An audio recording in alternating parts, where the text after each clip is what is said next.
ये चैनल केवल मनोरंजन के लिए है। हम किसी भी तरह के अंधश्रद्धा को बढ़ावा नहीं देते। रात अमावस की थी। चंदर मजे से गाड़ी चलाने का लुत्फ उठा रहा था। रास्ते पर ट्रैफिक तो छोड़ ही दीजिए, दूर दूर तक एक गाड़ी भी नजर नहीं आ रही थी। खाली रोड पर गाड़ी चलाने का मजा कुछ और ही होता है, और चंदर उस समय वही कर रहा था। रात के करीबन 2 बज रहे थे और अचानक हाईवे पर बीचों बीच सफेद साड़ी पहने एक औरत खड़ी थी। उसके बाल खुले हुए थे। जैसे ही गाड़ी की हेडलाइट्स उसके ऊपर पड़ी, उसका सफेद फीका चेहरा और सफेद साड़ी पर लगे खून के धब्बे चंदर को साफ नजर आ गए। चंदर की गाड़ी ने 2-3 पलटियां खाई और वो सड़क के किनारे मौजूद एक बड़े से पेड़ से जा टकराई। वो औरत अब भी वहीं खड़ी थी। जैसे ही चंदर की सांसें बंद हो गई, वो औरत रास्ते से निकली और घनी झाड़ियों की तरफ गई। आज बड़ा शिकार मिला। ये अमावस की रात हमेशा कुछ न कुछ अच्छा दिलाती ही है। चल, बड़ा हाथ मारा है आज हमने। तुम्हें डर नहीं लगता किसी दिन कोई गाड़ी आकर मुझे ठोकर देगी? पागल मत बन, आज तक कभी हुआ ऐसा? आखिर कब तक करना है ये सब? और पैसे जमा होने तक। वैसे भी इससे अच्छा काम और कोई हो सकता है? हर 15 दिन में 10-12 हजार तो यूं ही मिल जाते हैं। फिर इस काम में क्या बुराई है? चल जल्दी कपड़ा बदल ले, निकलना होगा किसी के आने से पहले। रतन और कंचन का यही एक काम था। हाईवे पर अमावस की रात में किसी ना किसी सुनसान जगह पर कंचन खड़ी रहती थी और उसे बचाने के चक्कर में गोते खाती कार के ड्राइवर को लूटकर रतन भाग निकलता था। अगली अमावस तक माहौल ठीक ठाक रहा तो दोनों वापस यही हरकत करते थे। रतन, तुमने उस कार वाले को चाकू मारा? तो क्या करता, साला मरा ही नहीं था, जख्मी छोड़ देता उसे। कल अगर पुलिस से सब कह देता तो हमारी दुकान बंद हो जाती। देखो, थोड़ा बहुत पैसा तो हमने बचाया है। चलो ना कहीं दूर चलते हैं, मेहनत की कमाएंगे, कम पैसे मिलेंगे पर ये डर तो नहीं रहेगा। बेवकूफ है क्या? कैसा डर? देख कंचन, काम काम है, ये सही है या कोई और सही, और जोखिम किस काम में नहीं होता।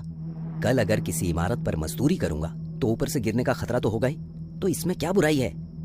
फिर भी ये लोगों को मारना, लूटमार चलो ठीक है, पर आजकल तुम लोगों का खून करने लगे हो और जरा भी नहीं कतराते। मुझे तो तुमसे ही डर लगने लगा है। नहीं मारूंगा तो कल पुलिस मुझे मारेगी। अब चुप कर और रोटी परोस। पिछले 3 महीनों में तुमने 5 खून किए हैं, कभी सोचा है? देख कंचन, और कुछ महीने फिर हम यहाँ से दूर चले जाएंगे, ठीक है? अब चुप रह और खाना खा। फिर एक बार अमावस की रात आ गई। कंचन और रतन तैयार थे। इस बार हल्की सी बारिश हो रही थी। रतन ने सोचा ये बात अच्छी है, क्योंकि शायद गाड़ी ज्यादा पलटियां खाए तो ड्राइवर के बचने की उम्मीद कम हो जाएगी। कंचन रास्ते के बीचों बीच बाल खुले रखकर खड़ी थी। पता नहीं, पर कंचन आज ज्यादा मायूस लग रही थी रतन को। दूर से एक गाड़ी आ रही थी। सब कुछ हमेशा की तरह हुआ। गाड़ी का रास्ते से उतरना, ड्राइवर का मरना, रतन को अच्छा फायदा होना। रतन काफी खुश था। वो दौड़कर कंचन के पास गया। आज ज्यादा ही माल मिला कंचन। क्या हुआ, कुछ कहोगे नहीं? क्या कहना है, तुम खुश हो ना? हाँ, आज तो कसम से बड़ा हाथ मारा। अरे अपने बाल तो बांधो, अब जल्दी करो, निकलना होगा यहाँ से। और कब तक खेलोगे ये खेल? किसी दिन भुगतना होगा तुम्हें। अब क्या हुआ तुझे? फिर वही नाटक। कंचन! कंचन सामने ही जमीन पर पड़ी थी। बदन से निकलते खून को बारिश का पानी फैला रहा था। किसी ने उसका पेट बुरी तरह से फाड़ा था।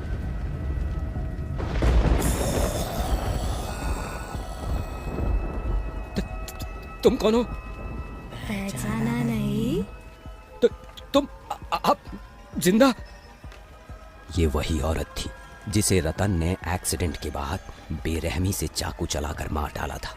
उसका बेटा और पति तो पहले ही मर चुके थे, लेकिन अपनी आखिरी सांसें लेती हुई ये औरत रतन को ही देख रही थी, मानो उसका चेहरा अपने जेहन में उतार रही थी। रतन ने बस एक मंगलसूत्र के लिए उसका गला चीरकर उसे मौत के घाट उतारा था। बचाओ बचाओ, चलो बचाओ।